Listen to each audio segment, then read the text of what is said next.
ధైర్యం ఉన్నవాళ్ళు ఒంటరిగా బ్రతకగలరో లేదో తెలియదు. కానీ గుండెల్లో బాధ ఉన్నవాళ్ళు మాత్రం ఖచ్చితంగా ఒంటరిగా బ్రతకగలరు. మీ అభివృద్ధిని చూసి ఓర్వలేని వాళ్ళు, మీతో పోటీ పడలేని వాళ్ళు మీ వెనుక బురద చల్లడం ప్రారంభిస్తారు. తీపి తిన్నంత సులభంగా చేదు ఎవరు తినరు. అలాగే అబద్ధాలు చెబుతూ మోసం చేసే వాళ్ళని నమ్మినంత సులభంగా నిజాలు చెప్పి నిజాయితీగా ఉండే వాళ్ళని ఎవరూ నమ్మరు. ఏడిస్తే నమ్మకం కోల్పోతావు. ఆలోచిస్తే సమయం కోల్పోతావు. భయపడితే బానిసగా మారుతావు. బలహీనంగా ఉంటే భారంగా మారుతావు. ఆగిపోతే మాత్రం నిన్ను నువ్వే కోల్పోతావు.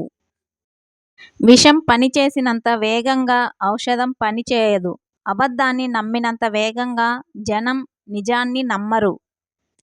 ఉప్పుకి కూడా పురుగులు పట్టాయని నమ్మించే వాళ్ళ మధ్యలో బ్రతుకుతున్నాం. జాగ్రత్త! ఈ కలియుగంలో ఎవరో పెట్టిన శాపాలు ఎవరికీ తాకవు. వాళ్ళు చేసిన పాపాలే వాళ్ళని కర్మ రూపంలో శిక్షిస్తుంది. సంపాదించే తెలివి ఉన్నవాడు పోగొట్టుకున్న దానికోసం ఆలోచించడు.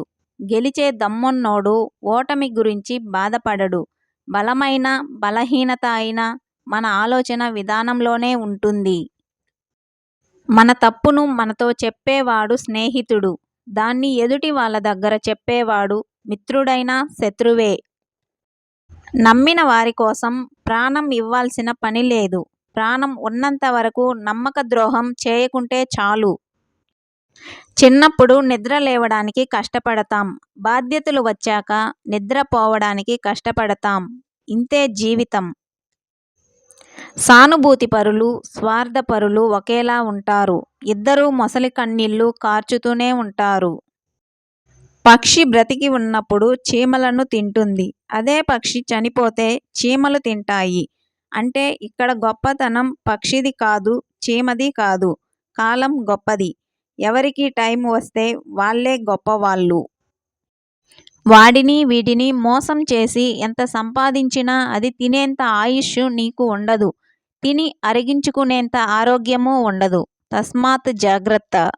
బాధ్యత అనేది వయసును బట్టి వచ్చేది కాదు. ఇంట్లో పరిస్థితిని బట్టి వస్తుంది. వ్యాధి లేని శరీరం, వేదన లేని మనసు ఇవే మనిషికి తరగని ఆస్తులు. జీవితంలో ప్రతి బాధ ఒక గుణపాఠం అవుతుంది. ప్రతి గుణపాఠం నువ్వు మారేందుకు బంగారు బాటవుతుంది. మనుషులు ఒకరోజు ప్రేమిస్తారు, మరొక రోజు ద్వేషిస్తారు.